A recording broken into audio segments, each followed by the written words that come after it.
જય દ્વારકાધીશ મારા બધા જે છે એ પશુપાલક ભાઈઓને. તો આજે આપણે ગુજરાતના કાઠિયાવાડ જે એરિયાના એક શાનદાર અટિયારી નસલના બુલ લાવ્યા છીએ, જે કહું તો આપણે પોતાના જે ફાર્મના છે. અને આ જે ફાર્મ છે તે ચાલો ને હું તમને વિડીયોમાં આગળ કહું.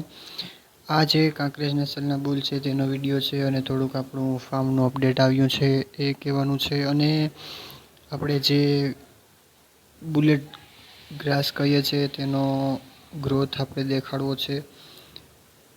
જો મિત્રો આ જે બુલ દેખાય છે તે 6 દાંત પૂરા કરી અને 8મા દાંત નીકળ્યા છે. તો જે અનુભવી પશુપાલક મિત્રો હશે તેને તો આની ઉંમરનો અંદાજો આવી જ ગયો હશે. પરંતુ આ જે કાંકરેજ નસલના જે બુલ હોય છે તેનો શિંગડાનો ગ્રોથ એકદમ ઝડપી થતો હોય છે, અને પ્રમાણમાં બીજી જાતના બળદ કરતાં વહેલા ચાલુ થઈ જાય છે. અને તેમની ચાલની જે સ્પીડ હોય છે તે અન્ય જાતના બળદ કરતાં વધારે હોય છે. તેથી જે ખેડૂત ભાઈઓ શોખીન છે અને વઢિયારાના શોખ છે, તો એ એકવાર આ બળદની જોડી રાખ્યા બાદ તે અન્ય જોડીઓને પસંદ ઓછા કરે છે. બાકી અન્ય જે ગીર અને જે બીજી નસલના જે બળદ છે તેની પણ આગવી વિશેષતા હોય છે. પરંતુ આ જે કાંકરેજ નસલના બુલ છે તે પૂરા સૌરાષ્ટ્ર એરિયામાં પ્રખ્યાત છે.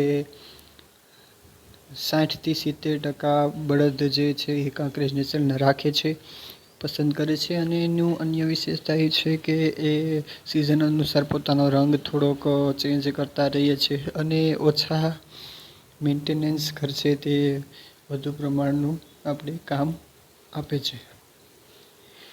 વાત કરીએ એના કેરેક્ટરની, તો ટૂંકી હોબળી અને આંખની ઉપરનો ભાગ જે છે એ બહારની સાઈડ હોય છે. અને જે હોબળી ટૂંકી, માથાની જે લંબાઈ હોય છે તે અત્યંત ટૂંકી હોય છે. અને આ જે બળદ દેખાય છે તે 8 દાંત પૂરા થઈ ગયા છે 2 મહિના પહેલાં. અને આના શિંગડાની જે એકદમ કહેવાય છે ને કે એક સરખા શિંગડા હોય છે. અને આ જે છે આપણે બરોડી ગ્રાસ વાવ્યું છે, અને બાજુમાં બુલેટ ઘાસ વાવ્યું છે. તેનો પણ ગ્રોથ ખૂબ જ સારો દેખાય છે. 1 મહિનાનું થઈ ગયું છે. અને હવે આપણે લીલા ચારાની પ્રમાણમાં ઓછી જરૂર પડશે, તેથી આપણે થોડુંક જ વાવ્યું છે.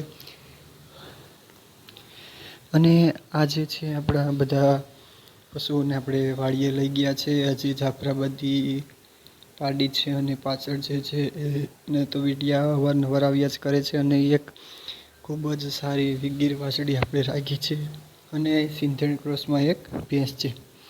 મિત્રો, વિડીયો લાંબો ન કરતા આજે છેલ્લી આપણે કાંકરેજ નસલની જે સુંદરતાનો વિડીયો આપણે ખાસ તો આમાં દેખાડવાનો છે.